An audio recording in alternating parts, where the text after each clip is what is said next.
No, por eso, ahora voy a decir. Hola. Esto recibirás ahora un correo diciendo que las actualizaciones han sido... Pero porque ya os podéis enganchar a la sesión después ya la de trabajo. Después de esto está la sesión de trabajo. Ya sería interesante que os enganchéis. Vale, perfecto. Sí, claro.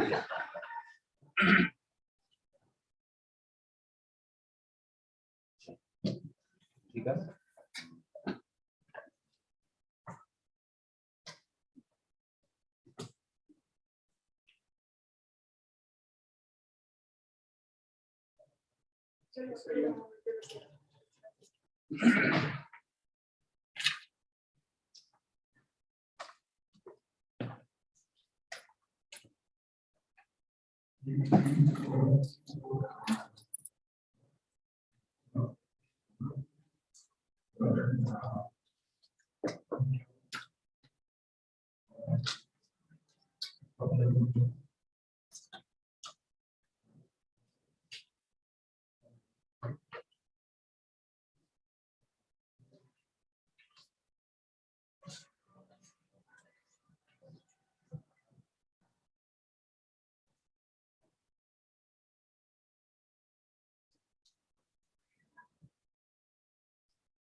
Bueno, comenzamos.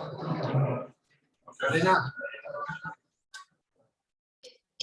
Sí, ya estamos en directo y ahora estamos compartiendo el enlace para que se vayan conectando, pero yo creo que ya podemos empezar. Aquí en pantalla nos aparece un desplegable que habla el anfitrión aún. No está grabando, se ha quedado. Es con el ratón, lo puedo cerrar yo, me cargaré todo el sistema.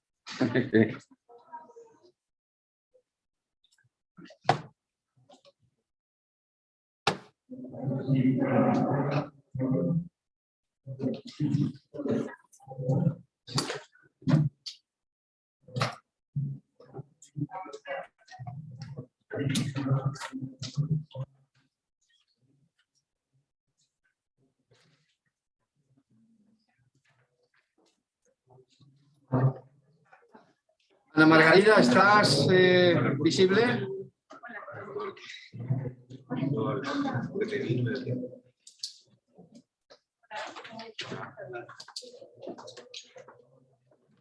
Ana Margarida. Sí.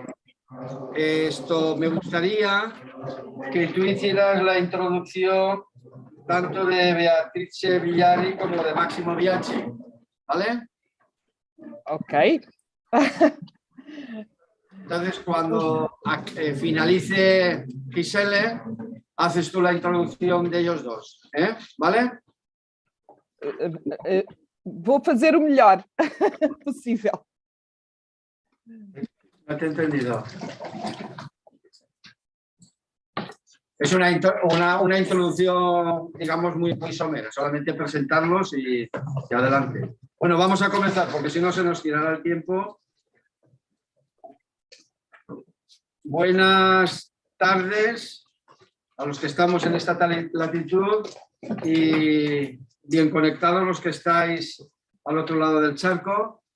Vamos a iniciar la sesión que va a tener como objeto el interactuar con los tres ponentes que han tenido, digamos, la deferencia de querer colaborar y participar en este inicio del trabajo de la RIDI y que esperamos que nos aporten realmente claves para lo que va a ser el objetivo del levantamiento del mapa del ecosistema de la investigación de diseño en Iberoamérica. Quizás un objetivo muy pretencioso, pero que nos vamos a poner en la materialización de lo mismo. Voy a presentar a la primera ponente, que es Gisele Raulik Murphy. No me voy a extender mucho, el currículum de ella lo tenéis en la página web del DIMAT. Yo quizás daría dos semblantes para que su aportación la podáis medir de una manera efectiva. Por una parte, es una investigadora que ha trabajado de forma amplia en todo lo que serían las políticas públicas de diseño, la insertación del diseño en los territorios, a través de la investigación que ha realizado en la Universidad de Gales, a través del desarrollo de su tesis y después en proyectos trabajados con diferentes instituciones. Y por otra parte, muy interesante, es realmente una mujer que trabaja en el mundo de la asesoría, del acompañamiento, tanto a instituciones en este momento como es en Brasil, como realmente a otro tipo de empresas o otro tipo de instituciones que no tienen un carácter eminentemente público, sino que pueden ser instituciones de tipo privado, siempre en los temas relacionados con el diseño, con los aspectos sociales, etcétera, etcétera. Yo creo que es una aportación importante para que podamos tener elementos a la hora de ir configurando lo que sería esa caracterización de un mapa y determinar la importancia o el peso que pueden tener las políticas en la activación de las acciones del diseño. La mecánica que vamos a llevar perdón, en las tres intervenciones, ellos van a exponernos lo que han considerado oportuno, que de alguna manera puede ser clarificador para nuestro planteamiento. Intervendrán consecutivamente uno detrás de otro, es decir, después intervendrá Beatrice Villari y intervendrá Massimo Bianchini, en el orden que ellos consideren oportuno. Una vez han acabado las intervenciones, tendremos un amplio espacio de preguntas, interacción e incluso un debate entre los tres ponentes sobre algunas de las problemáticas que ellos han planteado o que nosotros le planteemos. Creo que eso será más operativo y nos permitirá que sea más clarificador y enriquecedor a todas nuestras dudas. Y sin más dilación, Gisele, eres tuya la palabra. Gracias, Manuel. ¿Oíme bien? ¿Está bien? Perfectamente. Perfecto. Entonces, voy a intentar hablar en portuñol. Perdóname por mi español, mi pobre español. Y si hay alguna pregunta, por favor, hacen o me parem para clarear também algo que não está muito claro. Então, eu vou apresentar algo sobre minha experiência em políticas públicas. Eu he empezado a trabalhar com isso em 98, no Centro de Desenho do Paraná, aqui no sul do Brasil, quando estabelecemos este centro de interação para desenhadores, empresas e o governo. E era pago por el gobierno, el presupuesto, pero intentávamos hacer como una puente entre los diseñadores y las empresas. Entonces me fui al Reino Unido para mi máster y empecé trabajando en el design calcio, después design whales, y entonces hicimos un proyecto llamado Sea Project con la Comisión Europea. Y entonces volví al Brasil en 2011 y empecé mi consultoría en diseño e innovación. En 2019 empecé a trabajar con el gobierno de Paraná, del estado, y en la compañía de tecnología del estado. Y este trabajo me ha traído mucha experiencia en transformación digital, porque teníamos la pandemia en el medio del programa, y entonces necesitamos hacer una transformación digital muy rápida, muy ágil. Y más temprano empecé a trabajar con investimento anjo. No lo sé si es la misma palabra en español, pero está como investir, hacer un aporte a startups e a companhias, a empresas que têm tecnologia em seu potencial. Esta é a minha experiência de trabalho em prática. Em paralelo, eu estudo, a mim me gusta muitíssimo a investigação. Eu sou uma investigadora também em la academia. A mim me gusta muitíssimo trabalhar com alunos. E comecei a minha investigação trabalhando com suporte em design. Para mim, porque estava em el Centro de Design do Paraná, então trabalhávamos com empresas e desenhadores. Esta foi minha investigação no meu master em Brunel University em Londres. Então, quando comecei meu doutorado, PhD, já havia percebido que há algo mais sistêmico e não só o suporte para empresas. Então, comecei a trabalhar com promoção e também educação, que é muitíssimo importante, porque quando começamos a trabalhar com empresas, necessitamos de bons profissionais, necessitamos de la promoção de los resultados, em particular, mais do que algo mais do que de awareness, de promoção do desenho por el desenho. Não, para mim é muito importante promover os resultados de los projetos. E então, movi para políticas, mais recentemente estou estudando como hacemos políticas para e através do desenho, porque entendo que é sistema. Temos o governo aqui no centro, pero é muito importante, a mesma importância, pero até mais, porque podemos trabalhar sim ao governo, pero não podemos trabalhar sem desenhadores, sem empresas e sem pessoas, porque pessoas são o foco do trabalho por todo o tempo para desenhador. Então, he desenvolvido esta possibilidade, essa proposta de trabalhar políticas em três maneiras. Políticas de desenho, são programas, por exemplo, programas de desenvolvimento de negócios, utilizando o desenho como ventaja competitiva ou valor añadido. O outro, e eu vou apresentar alguns cases depois. O outro está como políticas para desenho. Temos que trabalhar com os desenhadores também. Educação é importantíssima porque necessitamos de bons profissionais para desenvolver todos os projetos. Então, educação, treinamento.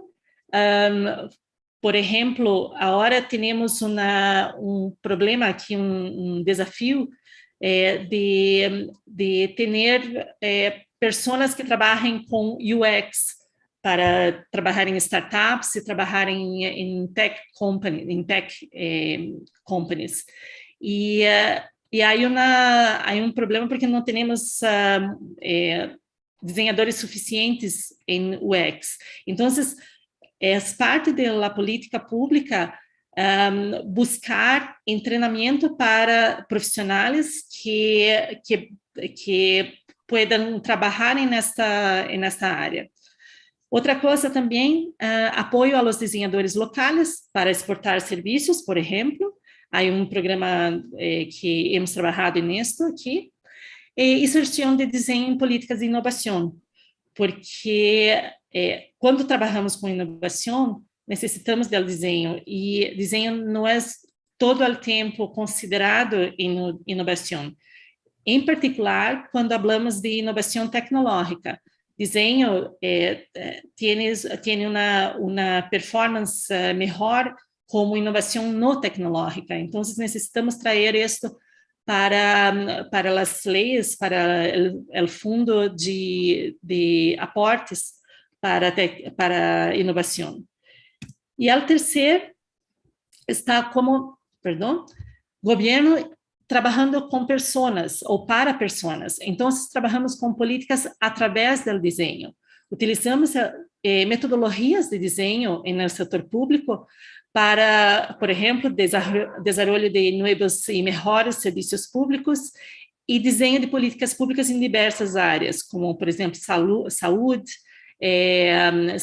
segurança e tantas outras áreas em que o desenho pode trabalhar, pode ser aplicado como uma ferramenta para o desenvolvimento. Então, tenho essas três áreas de políticas de desenho, políticas para desenho e políticas através do desenho. Eu vou trazer alguns cases para tentar deixar um pouquinho mais claro para vocês. Política de desenho é quando trabalhamos para que os business, os negócios tenham mais suporte e tenham a conexão com desenhadores. Porque desde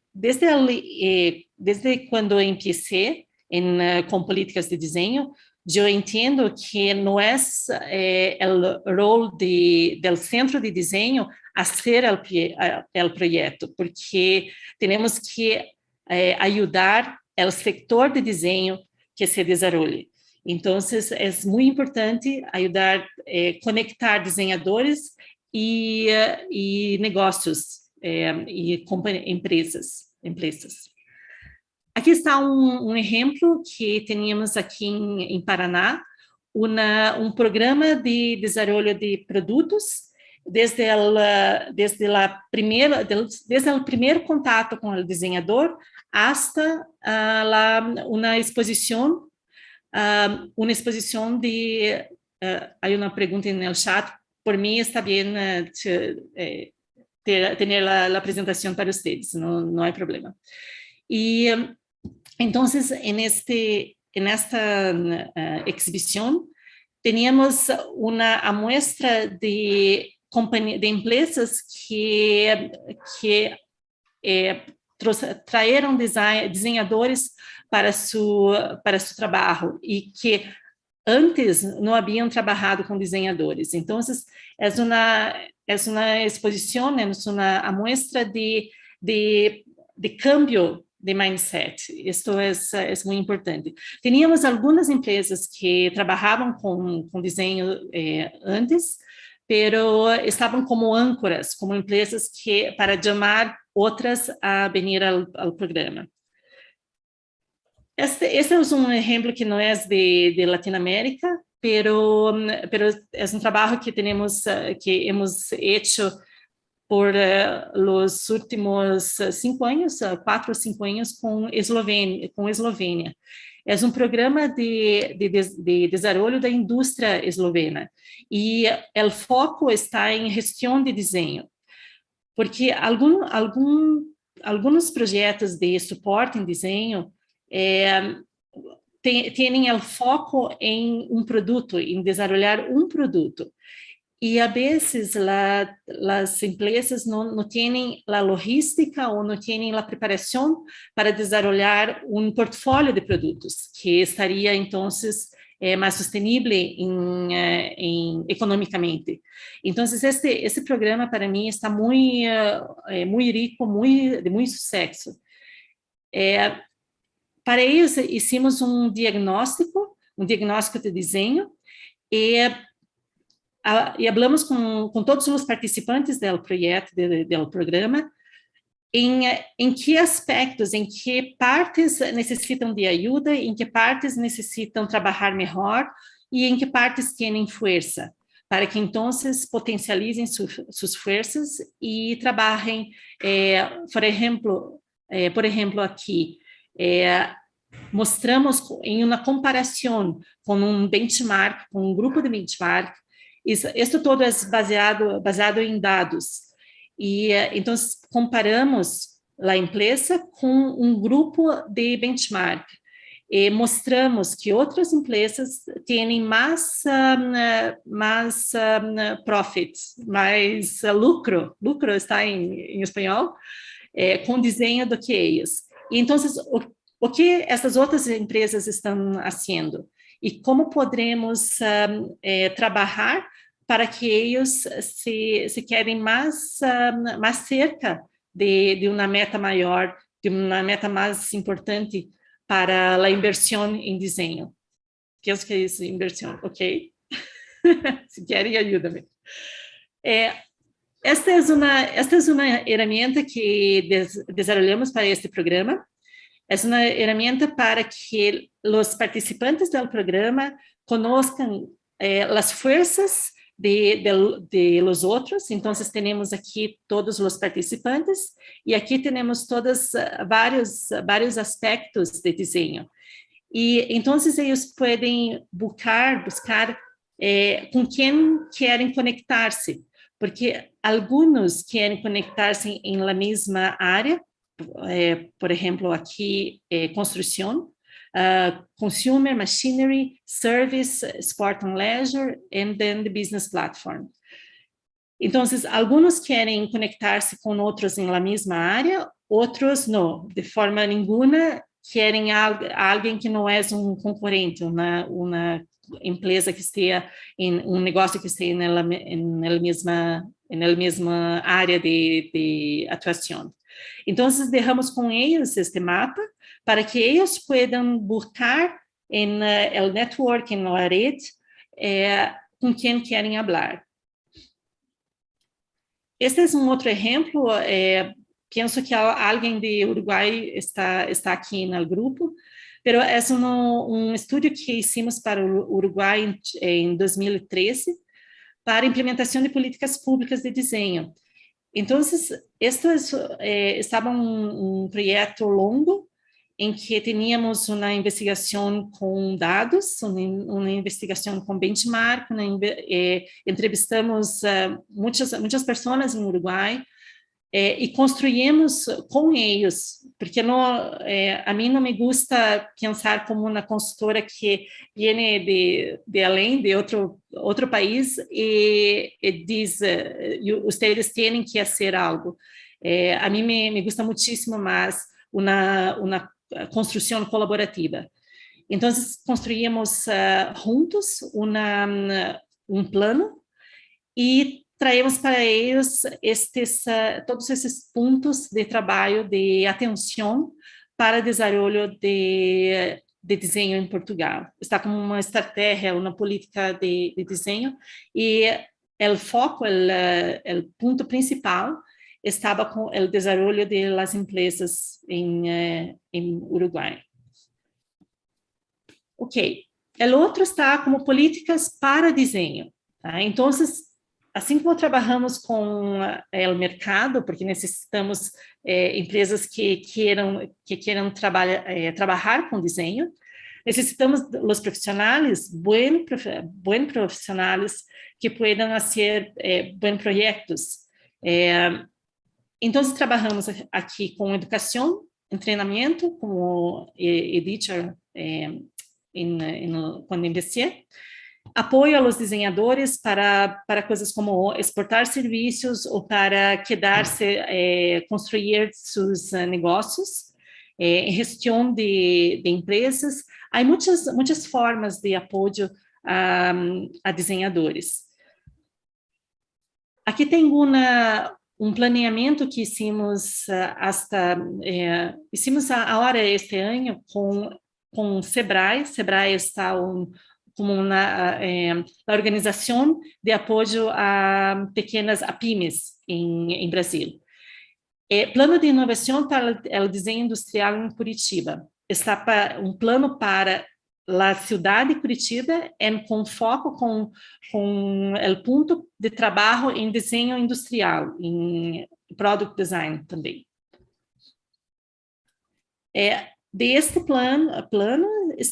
deste planeamento, estamos agora pensando ou trabalhando junto ao comitê da Curitiba Cidade do Design, da Unesco, trabalhando como implementar algumas das recomendações deste plano. Outro projeto aqui é o diagnóstico do design brasileiro. Necessitamos de dados, necessitamos saber quantos desenhadores temos, necessitamos saber quantas pessoas fazem consultoria e em que áreas, quanto têm de inversão, quanto têm de trabalho, para saber onde está o problema, para saber o que poderemos dizer, ou que tipo de estratégia necessitamos para desenvolver o desenho em Brasil, em Paraná ou Curitiba. Uma parte desta investigação está o mapeamento, o mapeio de escolas de desenho, e isso nos traz informação muito rica, muito importante, como, por exemplo, esta aqui que vimos, vocês que podem ver, que a educação de desenho no sul do Brasil está muito mais desenvolvida que o norte e nordeste. Não é uma surpresa, não é uma novidade, pero para mim está muito mais shocking, está muito mal. Não é uma situação que podemos continuar. Então, necessitamos uma política pública para desenvolver a educação em outras áreas do Brasil também, ou algo que seja como uma estratégias de parceria, estratégias de trabalhar em rede, estratégias de compartilhar conhecimento. Então, todos isto, a vezes não conseguimos uma política pública, algo formal do governo federal, por exemplo, porque é um país grande. Mas não necessitamos esperar de tudo. Temos outras estratégias que serão possíveis de implementar. Outra parte deste tipo de política está em influenciar, to influence, outras políticas públicas, como política de inovação, que está muito importante para o desenho, e por muito tempo a política de inovação estava muito focada, com muita atenção, só em P&D, pesquisa e desenvolvimento, desenvolvimento e investigação, pero como uma tecnologia, pero voltada à tecnologia. Isto, a vezes, neste contexto, os desenhadores se quedam fora de um aporte ou de um fundo, porque desenhadores não trabalham diretamente com tecnologia, não é a entrega que o desenhador vai fazer. Então, nossa força aqui estava para inserir ou para cambiar a compreensão de inovação e para abrir a compreensão para inovação não tecnológica. Então, logramos 25 menções da palavra desenho na nova lei de inovação. Algumas não estão perfeitas, pero é um marco que temos. Então, passo de cada vez, uma passada de cada vez, e assim logramos resultados a longo prazo, pero é o que temos. Outro está como políticas através do desenho. A mim me gusta muitíssimo este ponto, esta abordagem, porque trabalhar o desenho como uma ferramenta.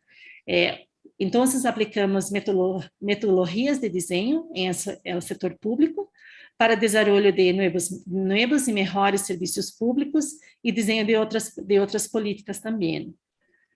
Entonces, trabajamos con co-creación, con la metodología de Design Thinking, por ejemplo. Este es un evento, una conferencia que teníamos, un fórum que teníamos en el começo deste governo.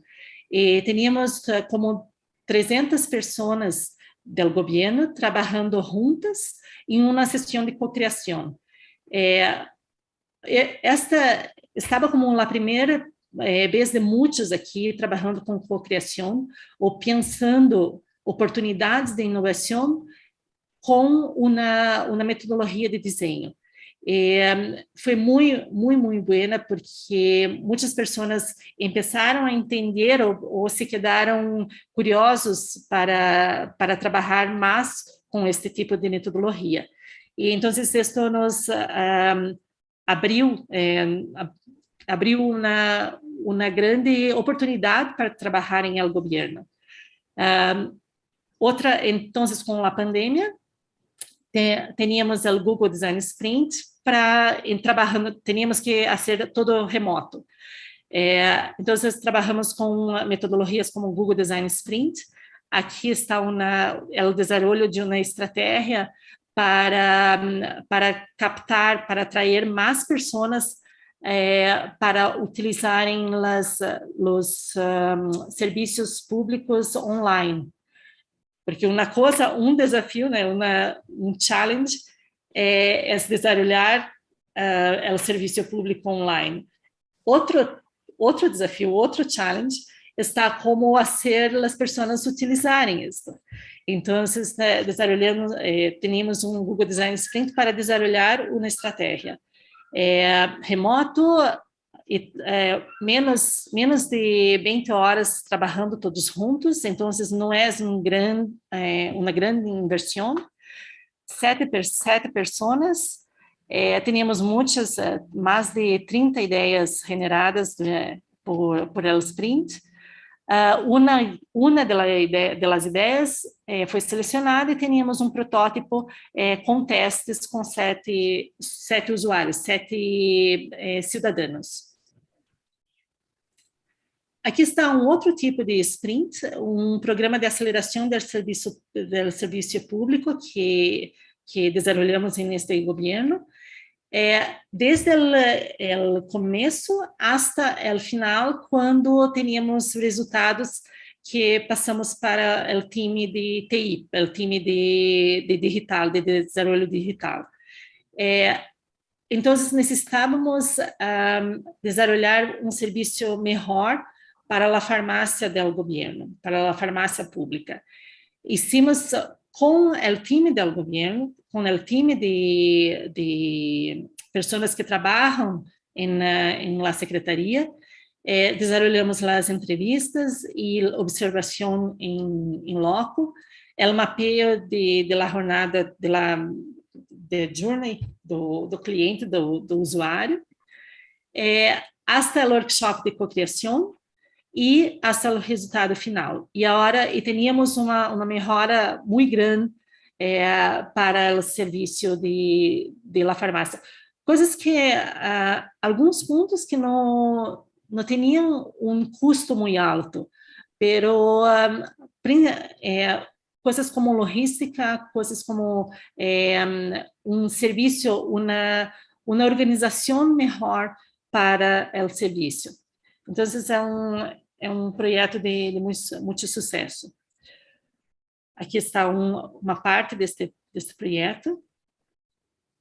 As entrevistas com pessoas do governo entrevistando cidadãos. O mapeio. A observação. O workshop. Ok. Trabalhamos muitíssimo com cocriação aqui, porque eu sabia que não estava no governo por longo tempo, estava como 2, 3 anos. Então, necessitava que transmitir o conhecimento ou as técnicas de desenho para pessoas que estão trabalhando no governo por suas vidas. Então, trabalhamos com cocriação, com técnicas muito simples, técnicas que não necessitam muitíssimas, não necessitam muita produção, muito estudo para desenvolver, para implementar com o grupo. E aqui tínhamos a cocriação só para o drama e para, claro, para a promoção desta técnica, desta metodologia. Trabalhamos em espaço no Palácio do Governo, no Palácio em Brasil. Palácio tem 50 anos, mas é como temos aqui. E então, no Palácio tínhamos espaço e traemos as mesas e toda a estrutura para trabalhar com este grupo. Então, chamamos a atenção, tínhamos pessoas passando e perguntando o que estão fazendo. Então, isto é uma estratégia para atrair mais pessoas que conozcam o tipo de trabalho que estamos fazendo. E o resultado aqui estava muito bom também, porque desenvolvemos um cadastro para registro, um cadastro, uma maneira de ter os dados das pessoas com deficiência, com pessoas que têm algum problema. Eu não sei falar como dizer isso em espanhol, pero pessoas com deficiência que necessitam de ajuda, necessitam de benefícios do governo, por parte do governo. Perdona-me se não sei a palavra correta. E assim hicimos muitos mapeios, muito trabalho de melhorar, clarear a gestão de muitos serviços públicos e então melhorar a entrega para o cidadão, que estava o cidadão, e trazer o cidadão para o centro do governo, porque não sei como pode ser, pero os projetos não consideravam o cidadão e eram projetos como técnicos, projetos de muito desenvolvimento técnico, e o cidadão estava só a pessoa que ia a utilizar o serviço.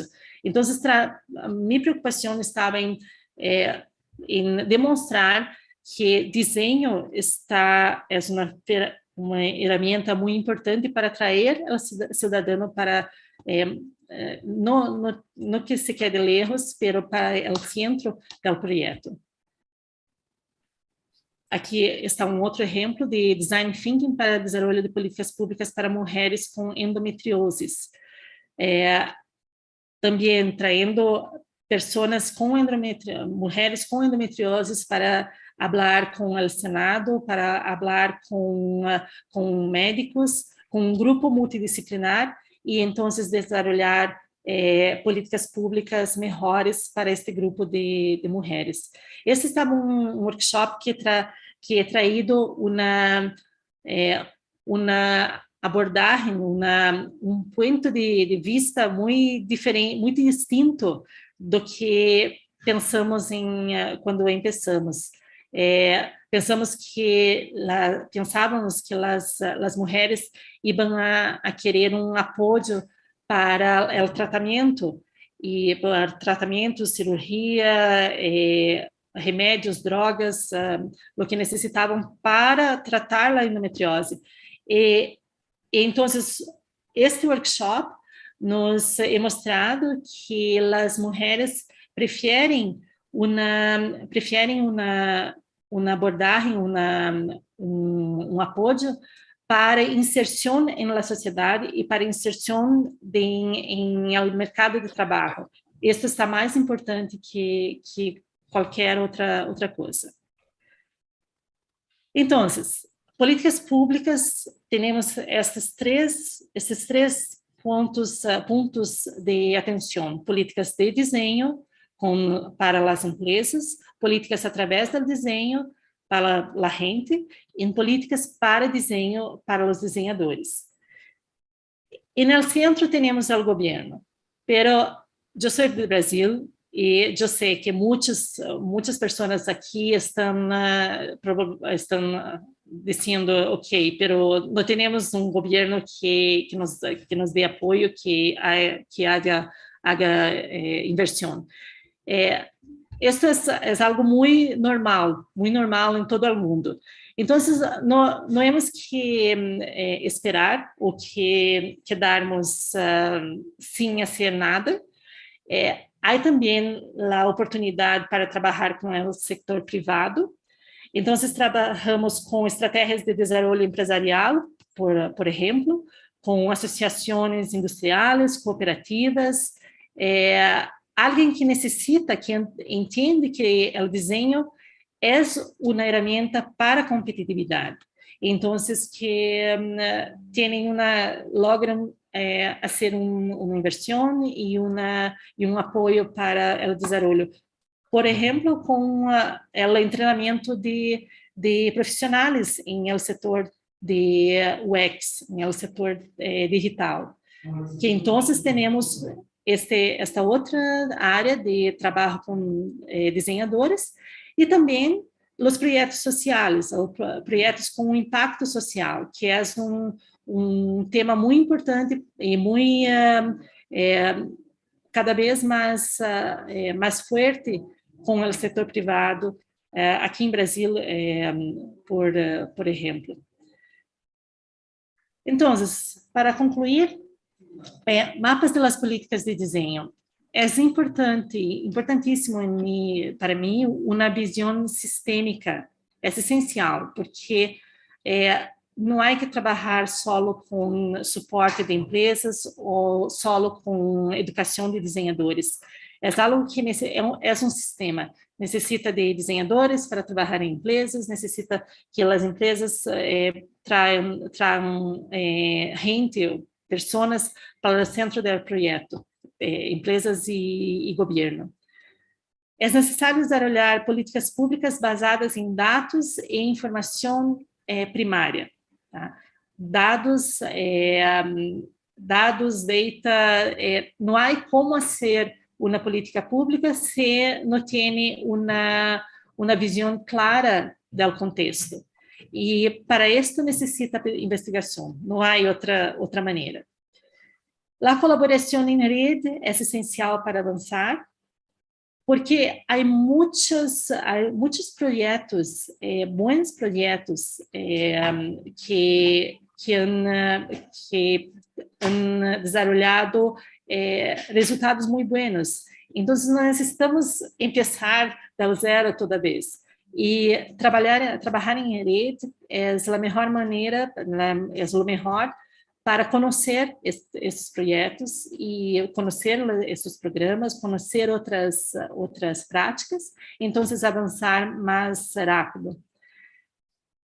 Pero devemos ser realistas, o presupuesto e o tempo de investigação estão restritos para todos. Em la rede somos voluntários, então temos que saber disso. Devemos ser objetivos em nossa metodologia de recompilação de dados. Só 2 exemplos aqui, que só algo para discutir depois.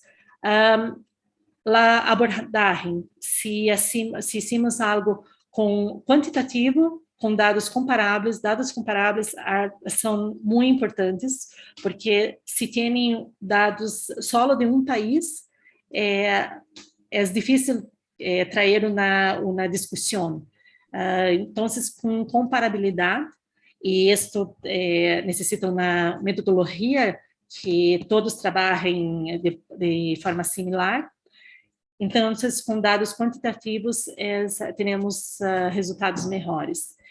E dados qualitativos, histórias, casos, aprender com alguém que hecho algo parecido, algo similar a lo que necessita. Esta é uma das publicações do programa SI, Eu tinha muito êxito com esta abordagem aqui, porque era só um texto muito curto, e tínhamos a cada 2 meses pedíamos a 3 países que nos traíram uma informação, só um caso curto para conhecermos como estavam as políticas de desenho e promoção do desenho em el mundo. Então, estava uma investigação muito rápida e muito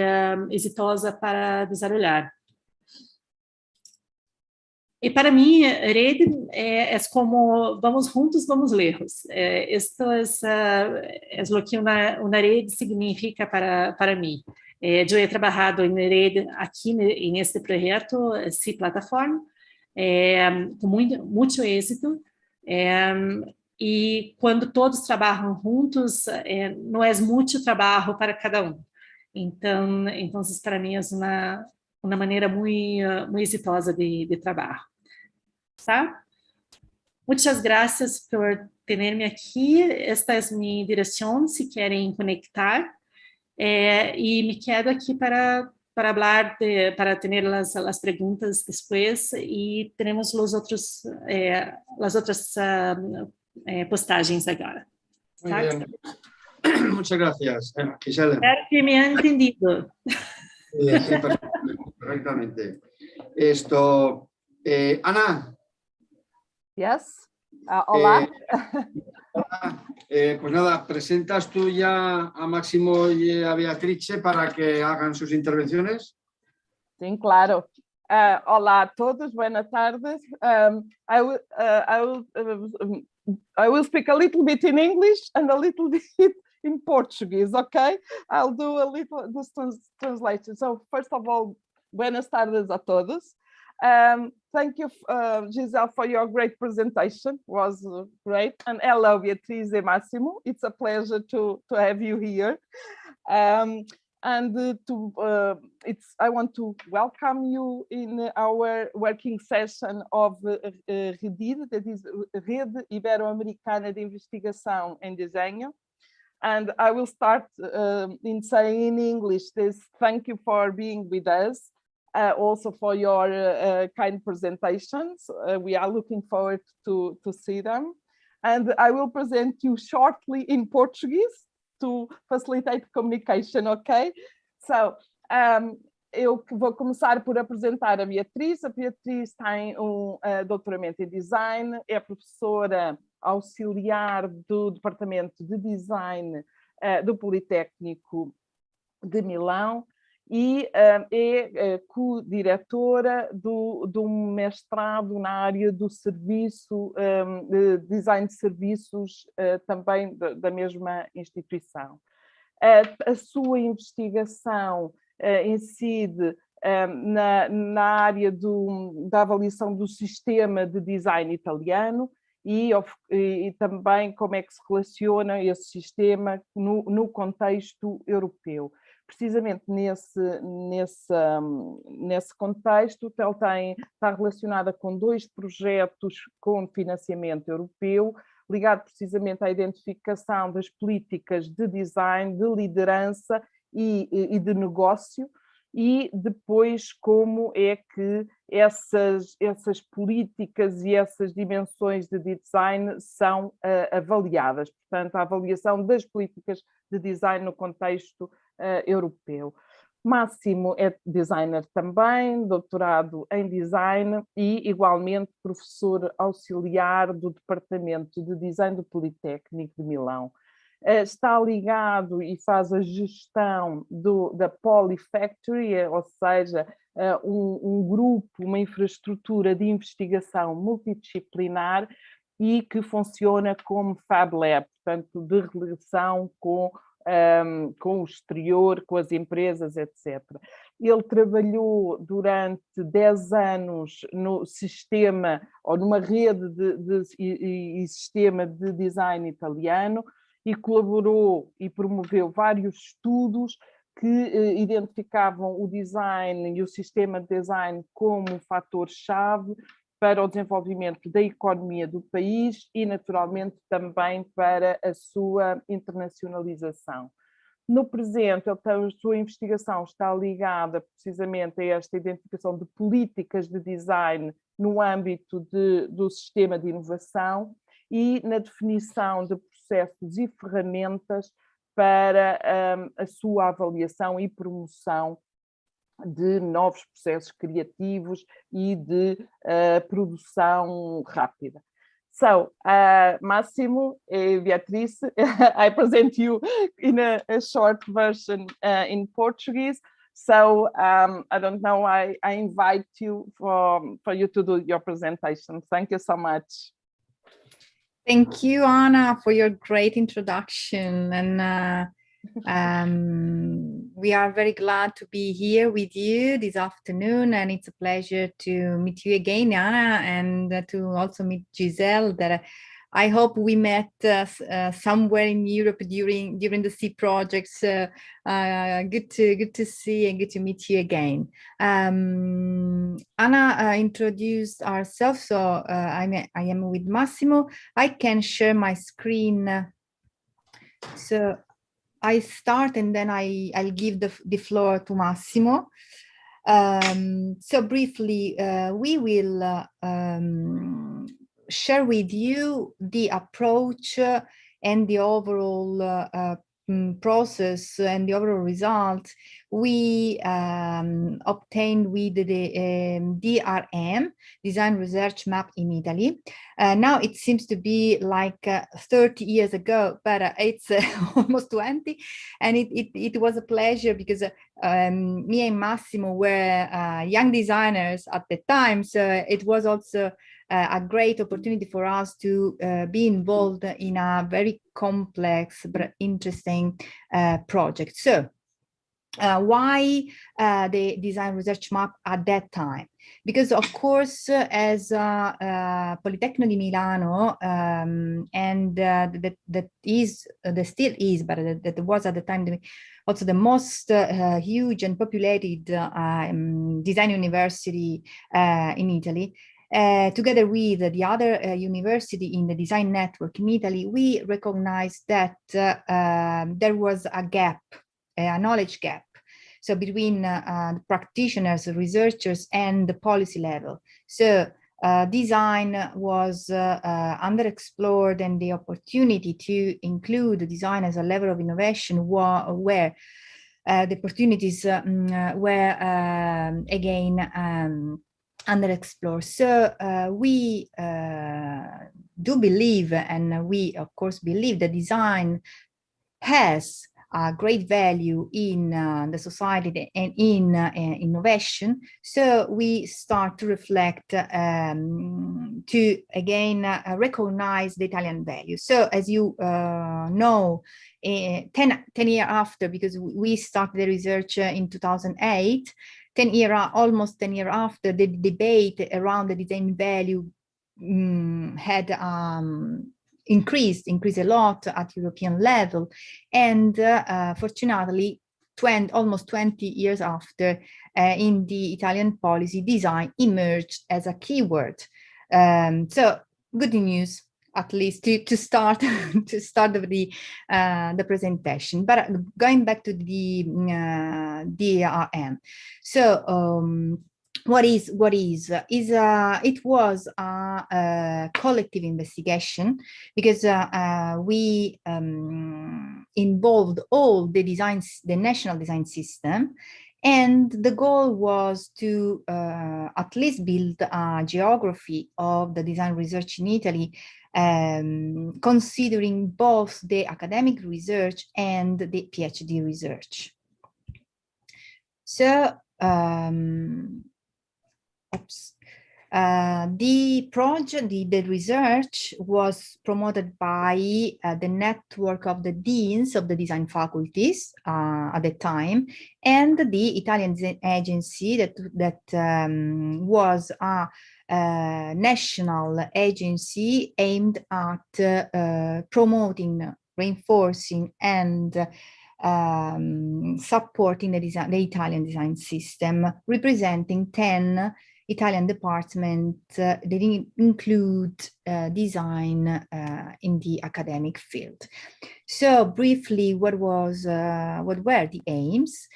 Of course, to explore the scope, the nature, the themes, and the different directions of the design research in the Italian context, to give the ecosystem, so as Gisele was saying, so to give all the actors of the ecosystem a tool, at least to define also strategic path, strategic journey for supporting design, and to offer to a wider audience a specific tool to understand the nature and the also potential of the design research as a lever for innovation. DRM was a pilot, and it's still a pilot, although 18 years passed. Because it was a pilot because it was a self-organized and funded research.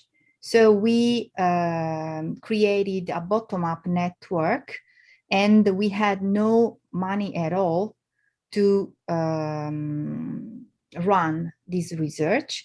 So we collaborated a lot among the different universities in the department to really build the data. We use the data in multiple ways. So we, since the beginning, we reflected how to use data in the research, and we started including and embedding visualization as a part of the research. So all the data were communicated and visualized throughout the journey. As I told you, it was an interesting collaborative process because it involved more than 80 people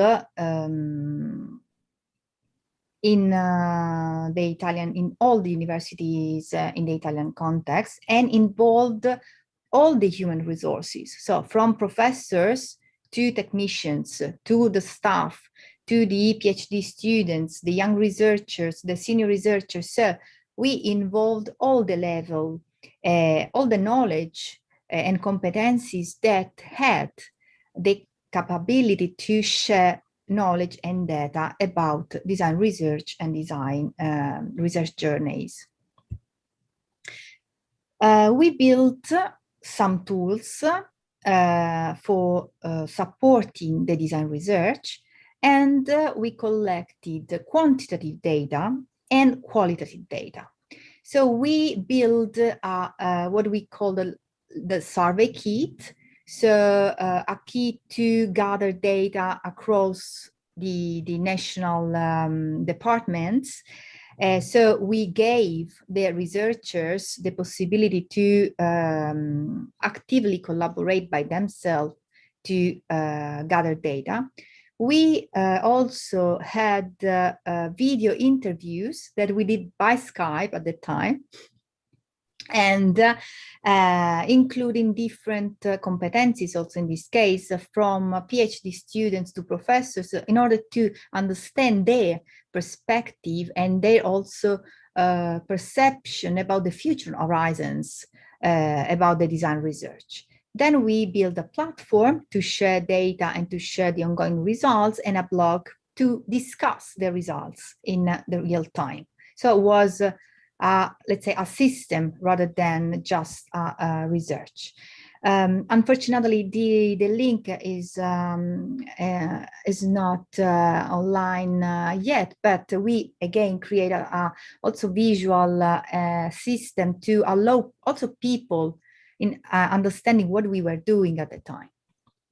So in terms of contents, of course, to interpret data, we needed to create a framework for interpreting data. So how to create a framework was one of the most crucial part of the research, because of course we needed lenses to understand and to interpret data. So we use different sources to create this framework, and that was to interpret the data gathered. We refer to the European Commission, so we read the most important policy documents, including design in the strategies. We included, of course, the national policies and the national institution that produce documents and reports about design, research, and strategies. And we try to understand how design was included in these policy frameworks. So at least we built 8 categories in order to again interpret the data in a qualitative way. And there was some categories that, of course, were contextualized in the Italian context and were contextualized in 2008. So there were about research related to new made in what we call new made in Italy, because you know that made in Italy was a bit stereotypized. So new made in Italy and scenarios for internationalization, identity, territory, and local production, because we recognize a strong link between design and local development. Enhancement of cultural and environmental heritage. So again, design not only related to businesses, but also related to the cultural environment, urban quality and safety, social inclusion and health quality and services, art and strong innovation, so industry and high-tech development, sectors such as energy, mobility, and environment, and of course, education, training processes, and scientific and technological researches. So these categories helped us in interpreting the data that Massimo will explain and we share with you in a few minutes. So together with the category, we also needed to create some filter in order to understand again what was the nature of the research. So if the research was project-based or tools-based or were about new theoretical models, okay? So what was the contribution of the design research in the context? We needed to understand the typology of the research. So if the research, for example, was funded by public or private actors, what were the geographical impacts? What about the level of internationalization? So what about including international networks in the results? So, and what kind of results the research produced and how the results were used in the context. And in the end, of course, we needed also to include the focus, the research focus, such as disciplinary focus, such as products, services, interior, communication, interaction, fashions, material, and strategy. And to do that, we also used the productive categories. So we try to match the research, the design research with the national system about production in order to understand also the gaps between the design field and how the national productive categories were interpreting what we were doing. So I leave the stage to Massimo. Okay, Beatrice. So during your presentation, I said it was, for example, Hamilton that asked to us if it's possible to speak in Italian. I don't know if I'm okay. I can continue in English or I can shift in Italian as you prefer. It's not a problem. First of all, thank you for the invitation. And I continue the presentation introduced by Beatrice. And in order to move from the general introduction about the framework of the research to the specific implementation of the research and then the Design Research Maps project. Beatrice, muovo io, condivido lo schermo, va bene? Ok. Se mi lasci lo schermo. Ottimo. Allora, se devi richiedere... Yes. Anna, if you can give me the permission to share the screen. Chiedi di prendere il controllo, se ci riesci. I think you can, please. And speak in Italian.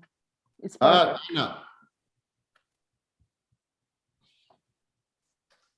No, perché tu devi finire la condivisione, Bea. Ok, I'm sorry for that. Ok. Okay. Perfect. Can you see the screen? Sì, Massimo. Perfect. So thank you very much. And this was the first slide, and it was very relevant because they define a first comparison between the classification of the design activity from the disciplinary field and a system of classified economic activities. And this is the first analysis that we do, the most simple and the basic one. And then we go to analyze the number and the number of the academic design research in Italy. So more than 10 years ago, there was 4 design faculty and 10 departments, and there was only one consortium at least 16 universities. So this picture is not so changing in the last 13 years. But something different if we go probably to analyze the context and the number of professor and researcher in the scientific fields of design. It was interesting for us understanding in number also the consistency of the community of design research in Italy. Because we can imagine that 13 years ago, it was not so easy and was not so simple to collect very accurate data about the population. There was the official database of the Ministry for Research and University in Italy, but within general number, and was possible only to map professor and researcher that was active in the design field. So we know that now the situation probably is changed, and there is a community that is increased in terms of possibility of fellowship research and other kind of professions that are emerging in the academic field. But 13 years ago, it was relevant to start to establish a sort of baseline about the community, and it was also relevant to communicate and to present to the entire academic community in Italy, also to the policymaker, how small was the sector of design in Italy, if compared with the architectural area and then the total amount of the Italian community and Italian academic community. And this also, it was another strong word in order to 13 years ago start to imagine to collect data about the research conducted by each of the 16 universities. You can imagine that there was no a sort of system, a sort of a platform that was able to provide all the data and collect all the data that can be immediately available or accessible to the research community. So we ask to each university, so we design a sort of format to collect all the information, and then after we use a simple Excel to collect all the information about the project that we collect.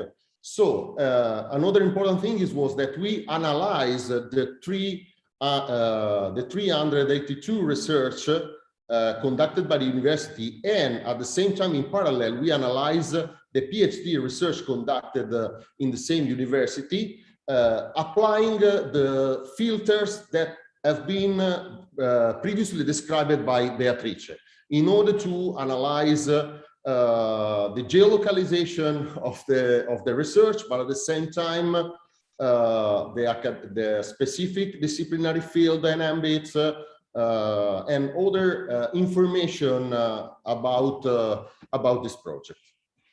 So this first, so another important thing that is the language that we defined previously. Has been presented by Beatrice, that we use a sort of metaphor. We imagine that it was possible to present the academic design research in Italy like an atlas, and using the same metaphor, describing the places and then the geographies, but at the same time the historical evolution, obviously referred to the last 4 years, and we are referring to the period 2003-2007. Another important information that it has been possible to implement this kind of research because in that period we complete at Politecnico di Milano the first peer review of the academic research, and it has been an opportunity to collect a lot of information about research that has been presented to the panel of reviewers. We use the same method, the same tool, adapting obviously to this national research to collect all the other research. And for example, after this collection and analysis, this slide represents a first geography of the distribution and show the distribution of the research on a national level. So obviously Milan emerged like a sort of the capital of the system, but another interesting information and another interesting analysis that start to compare the number of research conducted and the ratio between the number of research conducted and the number of researchers show a different result, that there was a productivity and capability of the researcher that is common in Italy to implement the research. And it was interesting to understand the capability of each university and at regional level to activate research and then to implement the research.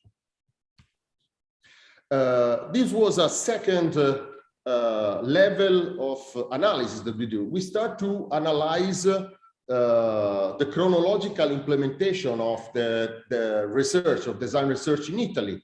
And then it was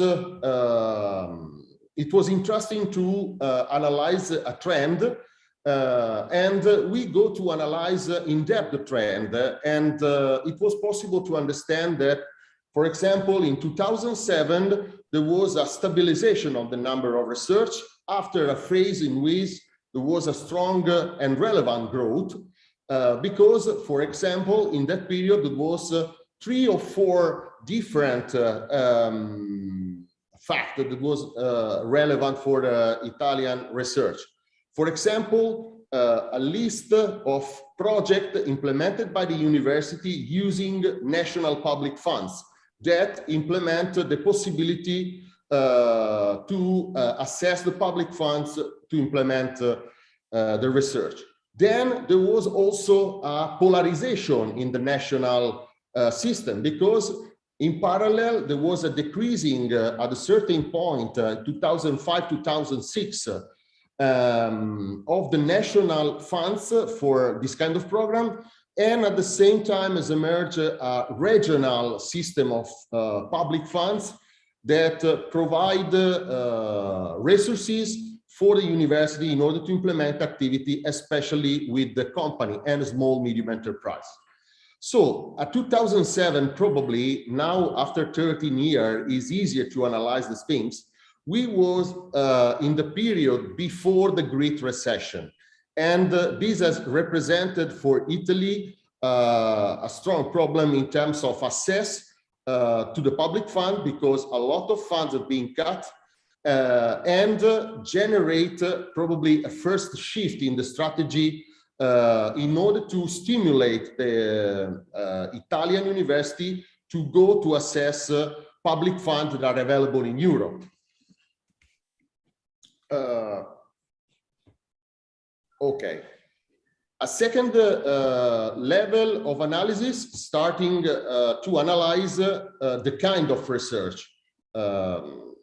Before, Beatrice introduced the idea that we map the kind of research that was implemented, and especially the public, the competitive research or the design research funded by public subject, and then the design research funded by private subject. And there was a portion and a percentage of research that was both funded by public and private coalition. So probably now, if we go to reconsider this analysis, the result could be different.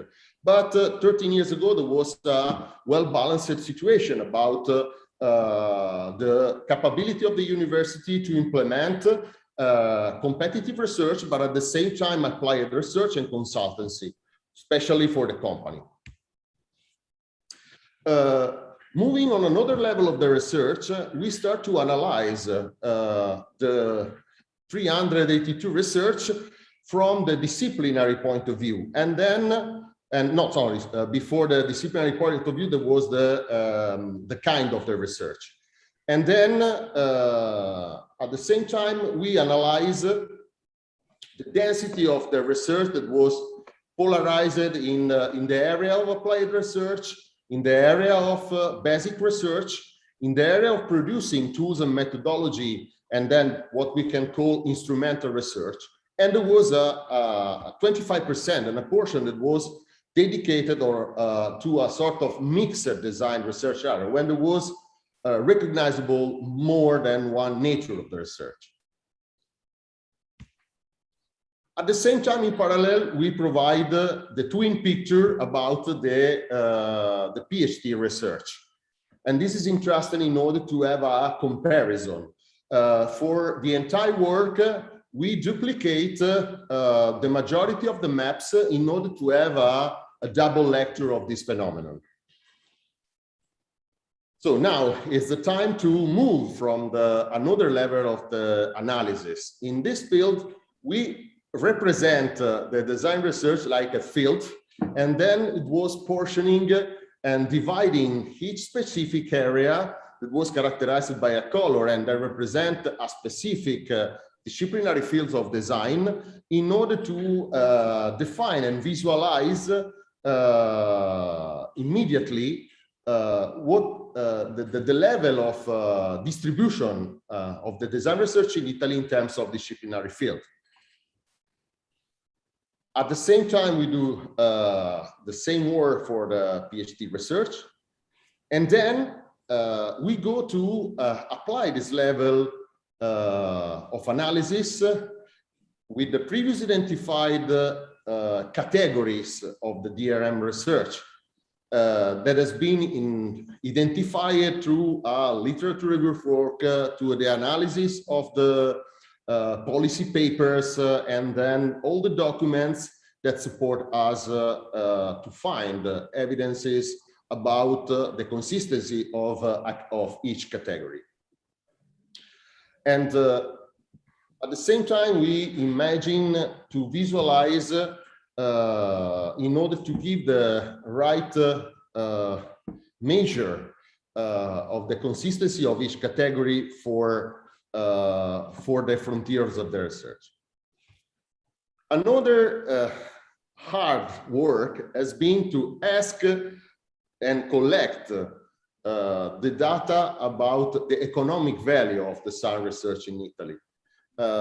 Because we ask for to each university to provide for the amount of research implemented to give us the data about the value, and then we collect all this information. And it was interesting to know that the estimated economic value generated by the academic design research in Italy, it was comparable with budget destinated to design council or it was comparable with the budget assigned yearly to design council or other design institution that are active on promoting design policies and promoting design in some nations. This is the first layer, the basic layer of the research. And we go to present the first data in a conference in 2008. And then, according to the various universities, we continue to implement the research on a second level in order to produce a new qualitative layer that go to explore not only numbers, but using also words to describe the geography from the qualitative point of view, telling more about the stories of the university, and then providing information and providing a storytelling, as we can define now, about the approach of each university, the story of each university that was involved in the report. For this reason, we asked to each university to write a sort of positioning paper that declare what was the interesting level of and the layers and the level also of implementation of design research in each specific university, in order to have an overview about the specific approach and the regional approach implemented by each university at local level, and having in this way a national view about this mix of approaches and cultures. At the same time, and this was in parallel to the first set and list of positioning paper, we asked to each university to collect and to provide a case study that was related to a specific research project. And in this way, it has been possible to collect some case studies that represent the biodiversity of the capability of the academic design research to implement project. So these are, for example, that can provide from each university. And so, for example, in Milan, there was a strong approach in industrial design. Now, obviously, it's changed, is evolved, and it was interesting to know the approach on implementing product design. For Bolzano, it was interesting to know more about the experimental approach. There's a lot of things in common with the makers culture and makers community. So in Genoa, it was relevant understanding the position of the university very close to the naval industry, and then understanding the capability of this university to produce applied research in this field. Other in the center of Italy, emerged the capability to connect the research with the industrial districts or other districts when there was present a craft culture, especially in Campania region or in other center of Italy regions. At the same time, there was other story that tell about the capability of the university also to implement research that use the digital technology for give value to cultural heritage. And then also at the end, there was a layer when the service design and the strategic design emerged in order to produce probably the first research conducted in Italy related to social innovation and local development. And at the same time, other universities like Venice or Turin start to implement their approach. For example, Turin now is quite well known for the systemic design approach. And just to say that in that year, they was starting to implement this approach, moving from the eco-design and sustainable design to systemic design. Okay, and what we learn about it, about this research. So obviously, from the representation and from the atlas and from the geography emerged that in Italy, Milan represent for a long time an important hub that it was able to connect all the industrial districts that are around the regional area. But at the same time, emerged also that in Italy, there is a system of distributed universities that represent a network of places that also are a sort of spot and hubs that produce a link between the design research and their territorial context. At the same time, also the PhD research, it was diffused and distributed in Italy. And there was a good connection with the research system and the private system. And also, it was interesting to know that the capability of the design research 13 years ago, but especially now, probably after 13 years, 13 years ago emerged that the design research, it was able to investigate the Made in Italy territories, but having specific interest in analyzing, investigating, go beyond the Made in Italy, the stereotypes. And especially in the case studies and in the story emerged a lot of huge differentiation of interest of the design research in investigating the territories and the local productive systems in at various scale and interacting with different subjects and stakeholders. Finally, the research has been selected in 2010 by the Compasso d'Oro and has been prized and has been awarded by Compasso d'Oro in 2011.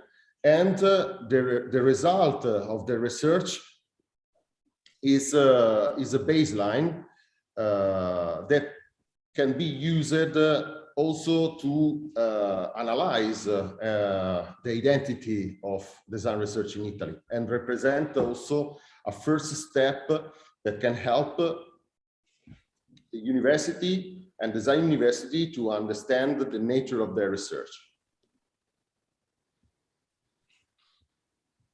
At the end of scusa Beatrice? Sorry, there is a message. No, ti ho chiesto il controllo. I asked control pane. I give you the control. Okay. Bea? Sì. Hai controllo adesso? Wait. Aspetta. No, mi sa che dobbiamo, va bene. Okay. Sorry for this. Dobbiamo riavviare. Sì. Fai stop sharing and I will share again. Io sono fuori adesso. Sì? Ok. I can't. Non puoi? No, Stop non riesco a fare niente. Ok, adesso sì. Sorry for these, as you know, technological issues. Okay, so I hope you can see everything. So, few minutes to just wrap up what we would like to discuss. As Massimo was saying, of course, the the DRM was the first attempt to, again, map, visualize, to make the system visual and recognized. For sure, now we need, at the beginning, we also questioned ourselves about the results. And for sure, we can also share open issues, such as, for sure, the link, as was in the 2008, and how it is right now, the link between the design research and practices. The idea that design, for sure, in the policy-making system is a bit stereotypized, considering product design as, of course, an important level of innovation, but we know that we work on design for sustainability, for social innovation, design for policy, and so on. So how can we also help the system to recognize design as a wider opportunity to be embedded in public and private sector, and also how to support or include different disciplines in our design research. If with Massimo we try to collect some current challenges that we can share with you, that for us might update the DRM.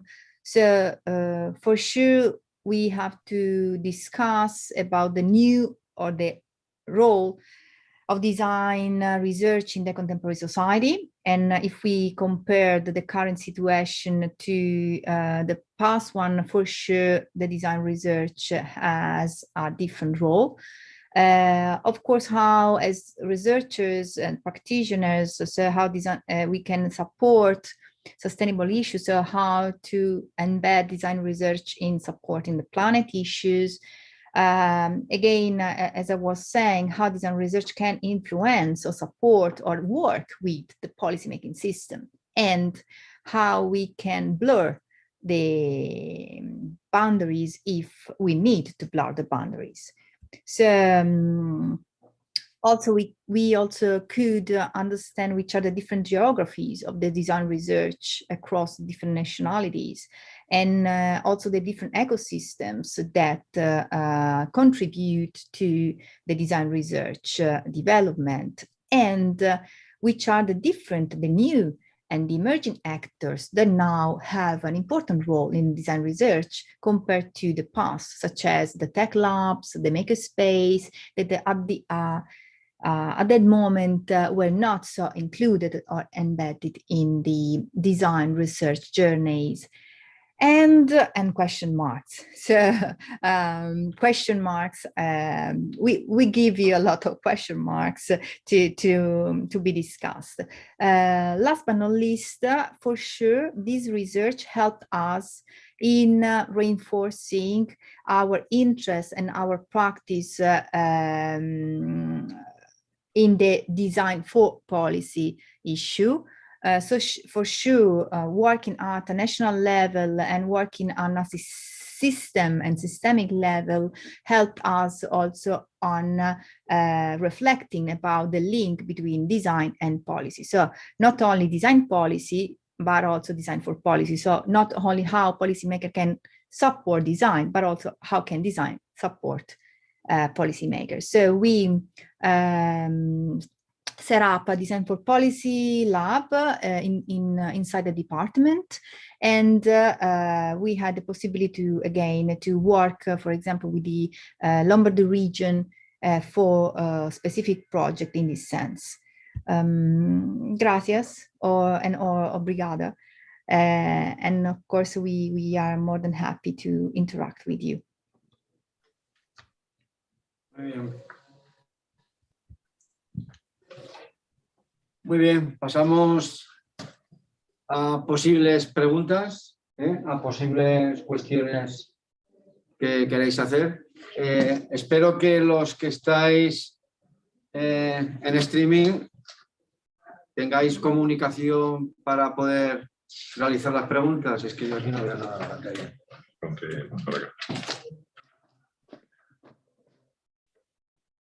Vale.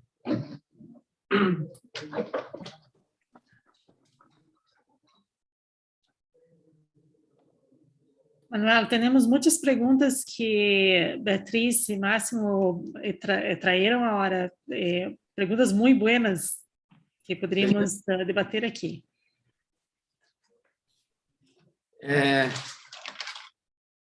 ¿Quién se atreve a lanzar la primera? Hola, thank you, Massimo and Beatrice. I have a lot of questions, I must say, but I want to give some floor to the others also. Nevertheless, I think I will present 3 or 4, and you just start saying what you think about it, and then if others want to ask some issues also, please do. So for start, thank you so much for this great presentation and research, okay, for mapping, for all your mapping. Is very, very important to have this kind of work for start. Of course, for your holistic understanding, systemic understanding, Beatrice know that I share exactly the same perspective. And of course, the new challenge that you are bringing to us, because it's quite important for my case going forward. So my questions, and considering that we are quite interested in your research and probably to use it as a starting point to do a kind of other mapping. I'm thinking about this network, Ibero-American network. What were the main barriers, challenge that you address in doing this kind of mapping? This is my first question. I can start, and Massimo, maybe you can add something. For sure, the first challenge was to kickstart the research. So again, it was not about a funded research. It was about volunteering and about passion and about extra time job. So it was about something that we were super committed. So at the beginning, it was the barrier was, let's say, to kickstart and to create a community. Okay, so to create the community and to, of course, create the commitment. But after was smooth. So, and for sure the most important issue that we had was the data collection. So because data were not available, so there were not shared database or unique way to collect data. So we had different data, different databases, different approaches, different people, different communities. So the most crucial part for sure was the data collection and the creation of the new database that we created from scratch, more or less. Massimo, non so se vuoi aggiungere qualcosa. I remember very well the effort that we put to collect data. And what we learn about this, and if you want to implement a research that aim to tell and to visualize the geography and to tell a story about how people implement research in their territories, it seems a paradox, no? But you have to use a sort of craftsman approach.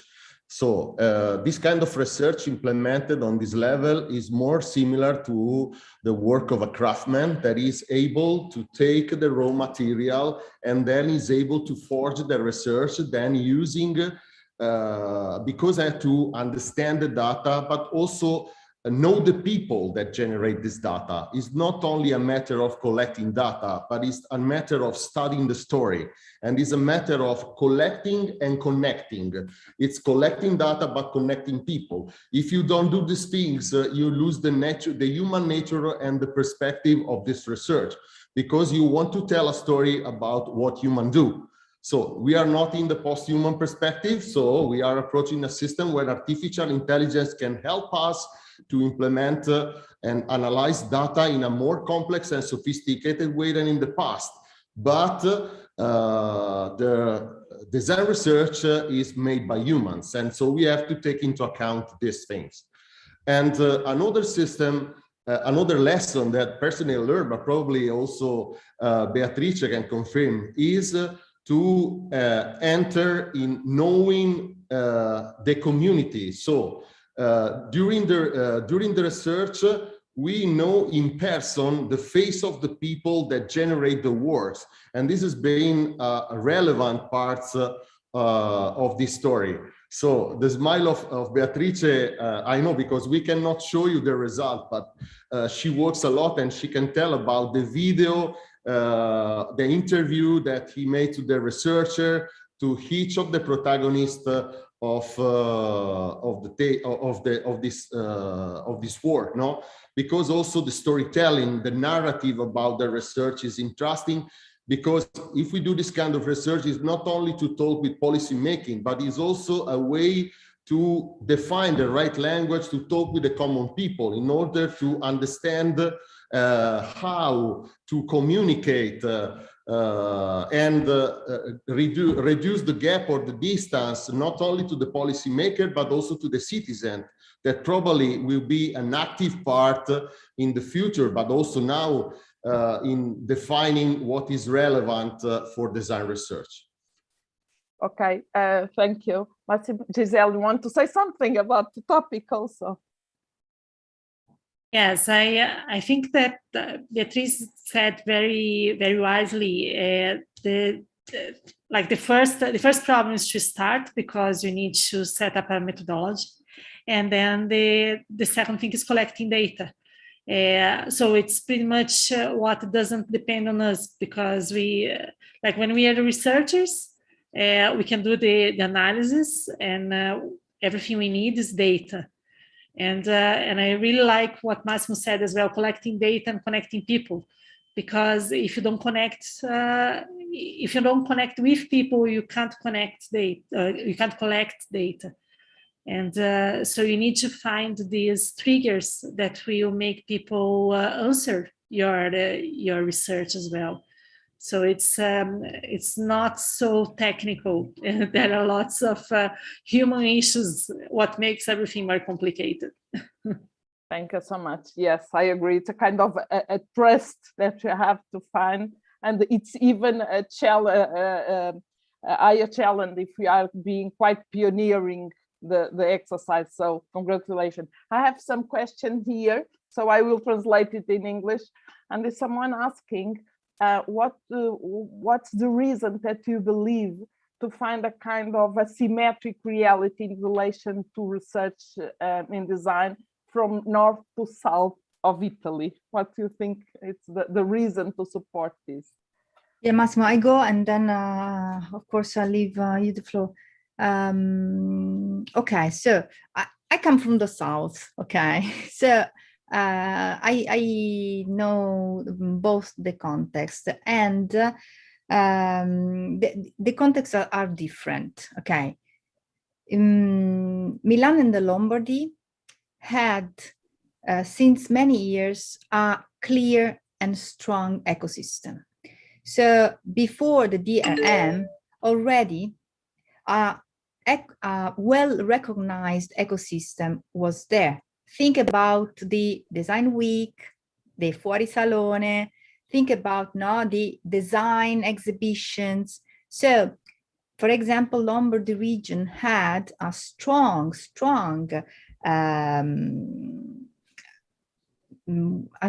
way to connect the different actors through different actions, research, Triennale, Design Week, applied research, and so on. So this ecosystem helped a lot in and contributed to reinforce and to let the context grow. Okay. In the South, the context was very different. So for sure, we understood, so we reinforced at least the concept and the message that, of course, design research output are context-based. Okay, so, and we need to understand the different characteristics about the different contexts. So let's say this idea of ecosystem is important. And the second issue was about numbers and the human resources. So for example, Politecnico had more than 100 people working on design research, professors, researchers, PhD students, and so on. So we are a large community. Of course, some other university, but not only in the south, because also Genova it was not so huge. So the critical mass, okay, they had was different. Okay, so and of course they and the different context has to connect with the other context in different way. Last but not least, the industrial context is very different. In fact, before the DRM, pioneer design research, so-called Italian design system, reflect about the different, as Massimo was saying, the different identities of the universities. And for example, we understood that in the South, so in the context in which the productive environment was not so strong, the design was embedded in other contexts, such as cultural contexts, such as micro enterprises, such as local municipalities. Okay, so also the identities were different.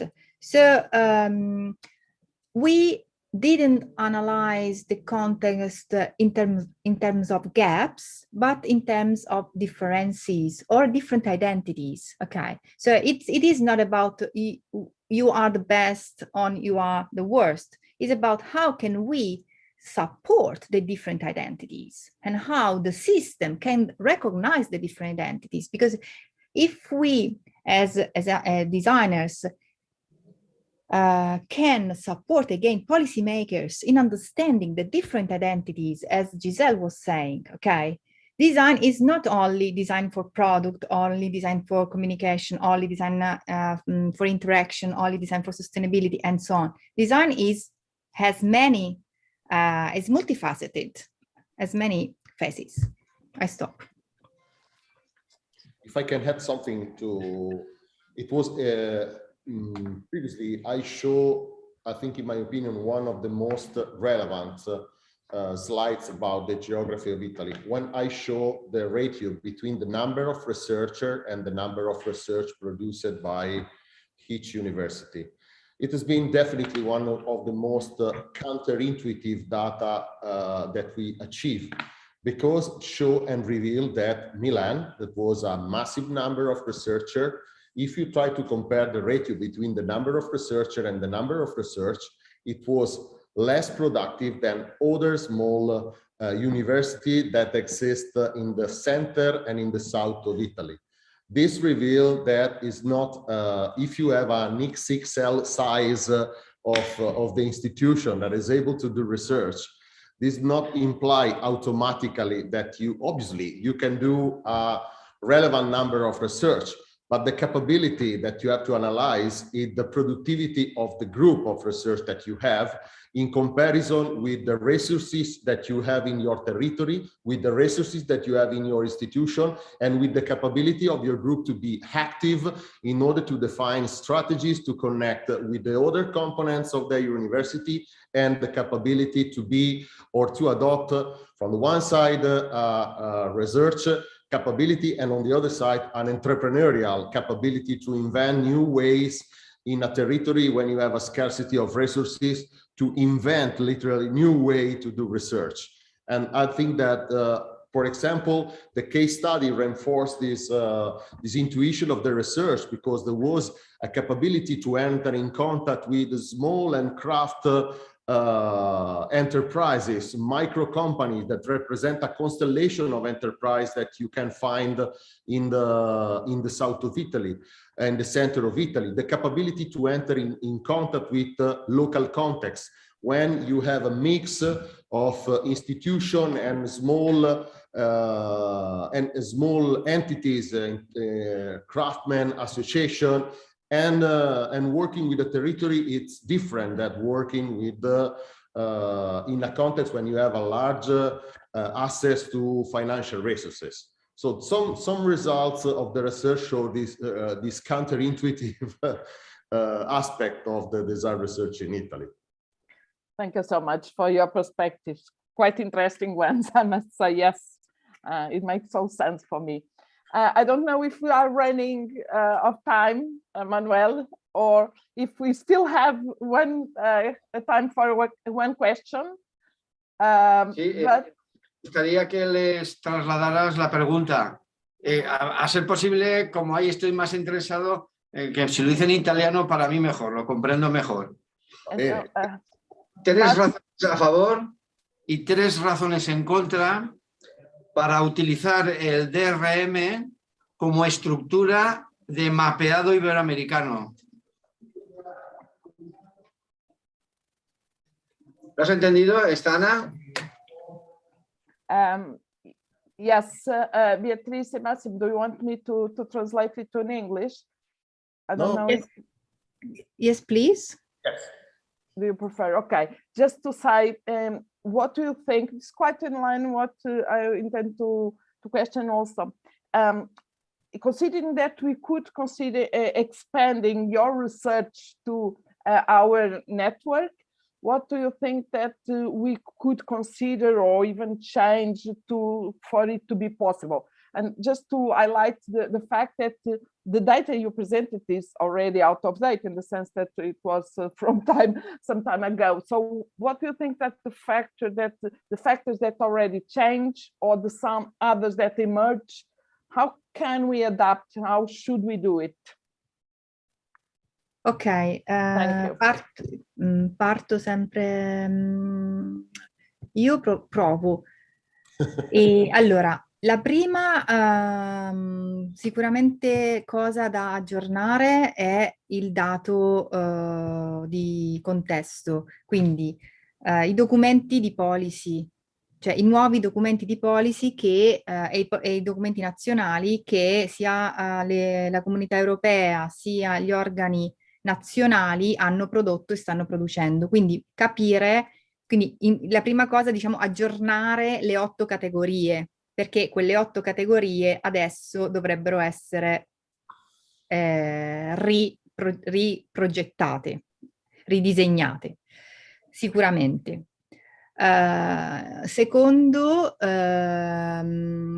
come dire, nel modo dell'approccio comunque è possibile in qualche modo seguire quello che è stato fatto, quindi quest'idea di avere il dato quantitativo e il dato qualitativo dal nostro punto di vista è stato molto interessante, quindi avere le 2 facce della design research e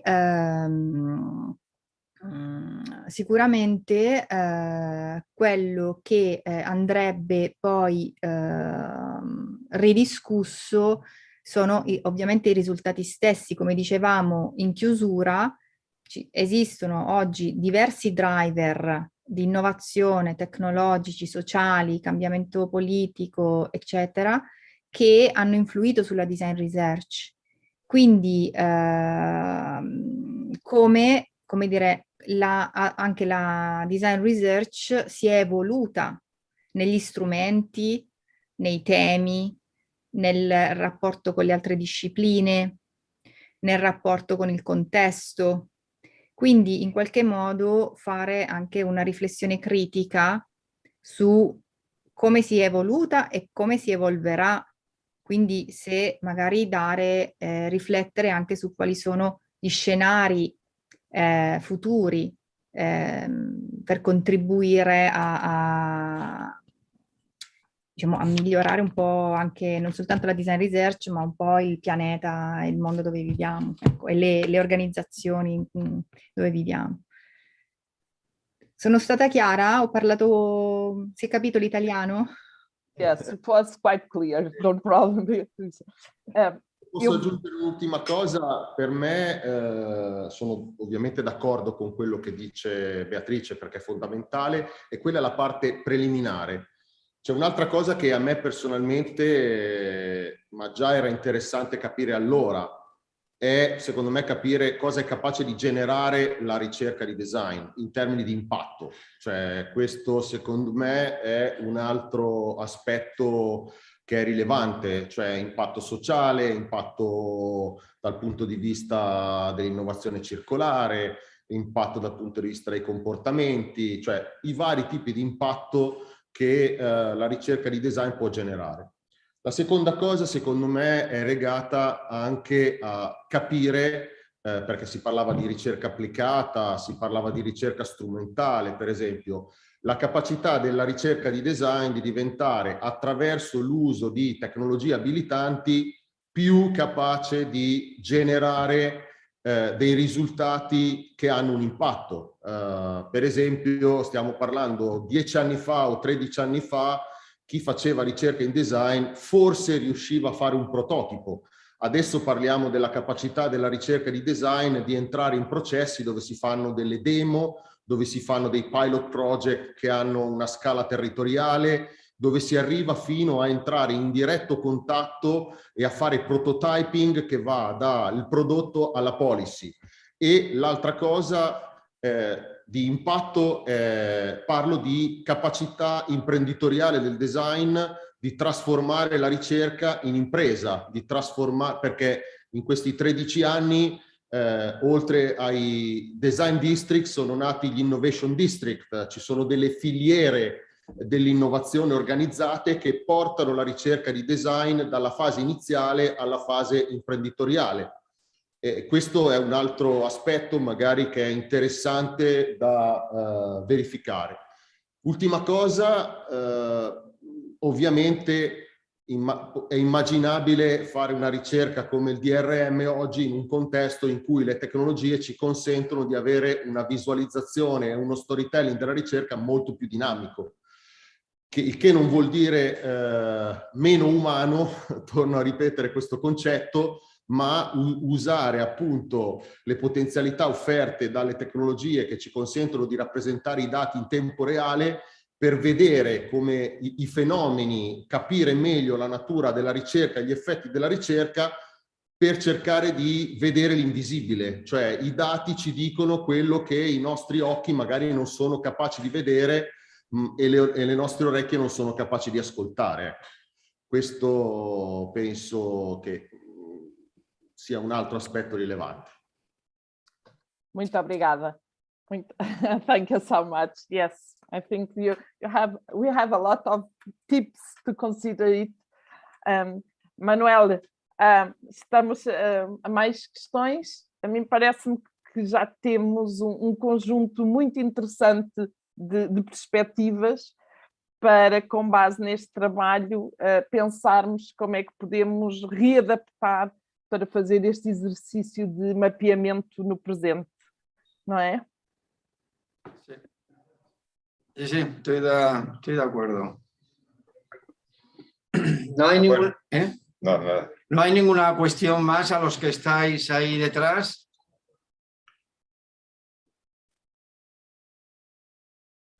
Non ho capito. La pregunta es, ¿de quién es esta última?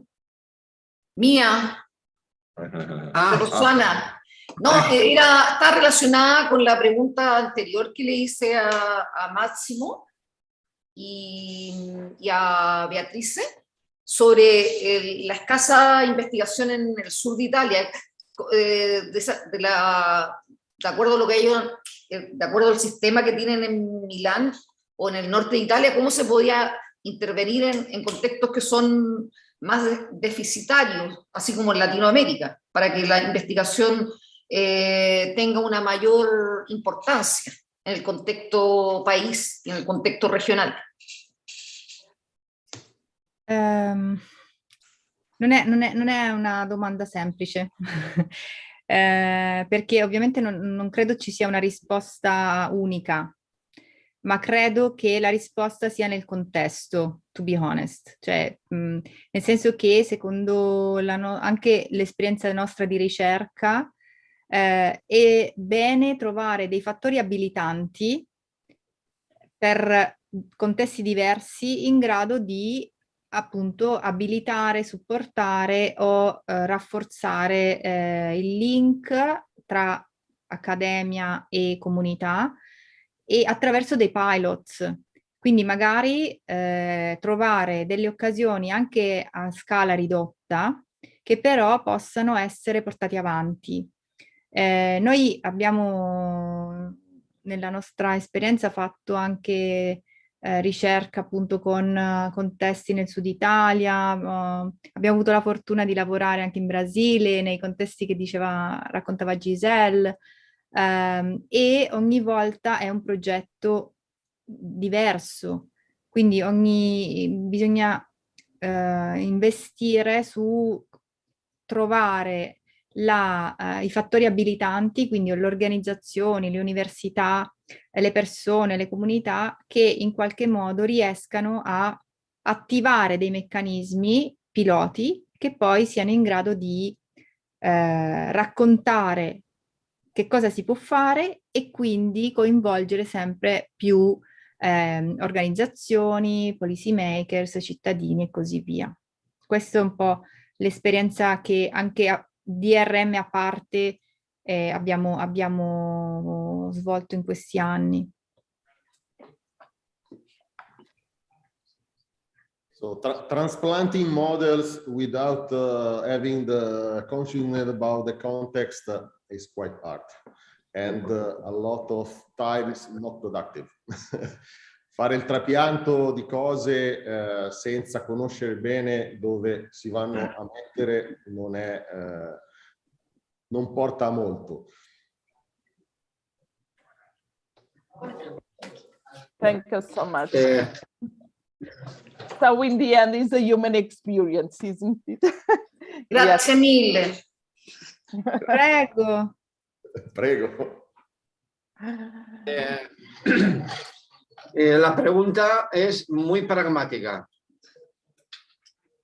La estructura del DRM me permitiría visualizar el estado de la investigación en Iberoamérica. Y la misma estructura me permitiría indagar de forma eficiente o eficaz el estado de la investigación en diseño en Iberoamérica, o habría que transformar la estructura del DRM.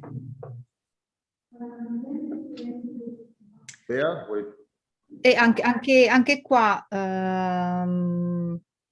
rispondo come ricercatrice, non come esperta. Se dovessi affrontare io il progetto, partirei da quello che esiste, studierei quello che esiste e quindi il DRM come è stato fatto e capirei cosa è possibile tenere e cosa invece è necessario, cioè come si può anche contribuire con nuova conoscenza. E quindi sicuramente la struttura è una struttura di ricerca che è possibile mantenere. Poi il contesto italiano è differente dal contesto iberico. Sicuramente, come dire, cioè, sarebbe interessante lavorare insieme in qualche modo, no? Cioè sarebbe interessante unire le competenze o l'approccio di chi ha già fatto, come avviene in tutte poi le ricerche e i contesti di innovazione, unire chi ha fatto le attività prima con magari delle nuove esigenze, delle nuove pratiche. Per cui io direi sicuramente si può adattare la struttura del DRM perché è una struttura che comunque valida.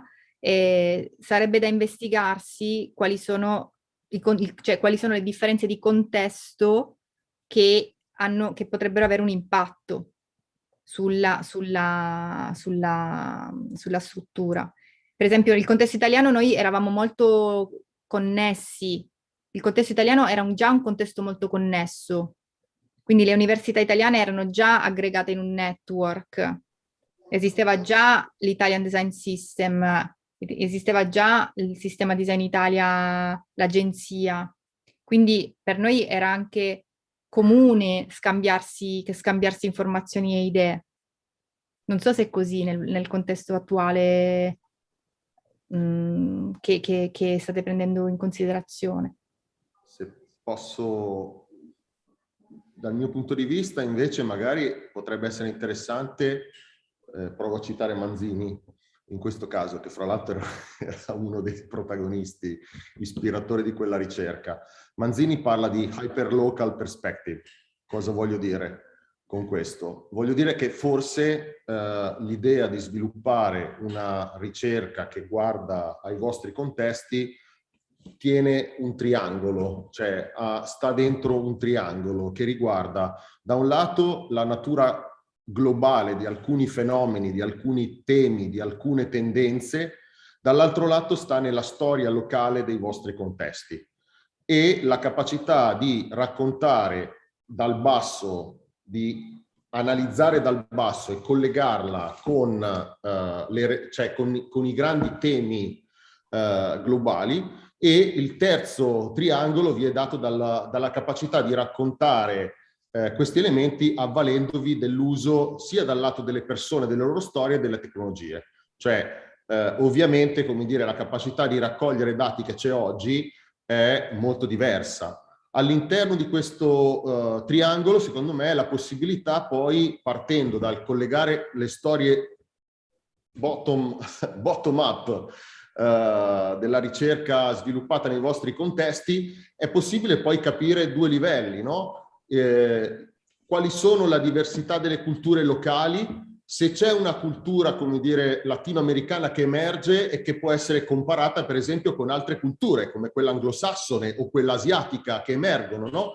E come questo tipo di culture di fare ricerca esistono, contribuiscono a disegnare una nuova proposta di capacità di fare ricerca che è specifica del contesto latinoamericano, che è connessa globalmente e che ha la capacità di raccontarsi attraverso degli strumenti che sono poi rendono i dati trasparenti, accessibili, utilizzabili da diverse realtà. Grazie. Molto bene, sì. ¿Hay alguna cuestión más? ¿Tú, Canario? Bueno. Gisela, Ana, si no tenemos más que... Creo que deberíamos agradecer a Beatrice y a Massimo que nos hayan dado su tiempo. Decirles que vamos a iniciar esta andadura y que es posible que les llamemos en otros momentos porque su experiencia en el DRM para nosotros va a ser importante y va a ser una guía. Y bueno, de aquí les hacemos partícipes a la aventura en la que nos vamos a embarcar, que creo que va a ser para todos nosotros importante y creo que para ellos puede ser también algo interesante, por supuesto. Sin nada más, gracias. Cerramos la conexión y nos vemos a la hora que tenemos convocada la reunión. Muchas gracias. Muchas gracias. Buena suerte. Ciao Beatrice. Muchas gracias. Gracias. Hasta luego, gracias. Manuel. Sí, es que tengo Hola. que dar vídeos. Manuel. Manolo. Esperaros. Manolo. Pero dime, Manolo. Está grabando. Es para que corten grabación. Que es la otra reunión, no tengo idea. No tengo idea, no sé, no sé. Lorena, ¿puedes cortar ya? Vale, estamos cortada. Nada, es para que cortaran la grabación, que no se viera por vídeo por ahí. Ah, Manolo. Hola.